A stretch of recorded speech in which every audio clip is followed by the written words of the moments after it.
Hello everyone, today we'll talk about how to turn off notification. Someone joins the team notifications on Canva. We go to this app here. In this page, you will go to above to this sign, and you will click here.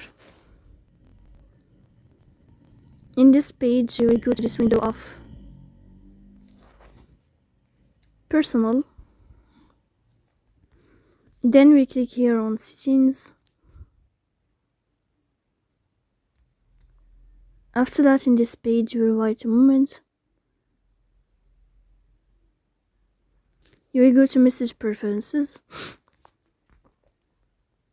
Here in this page, you will click in this sign. So that's all. Don't forget to press bell icon.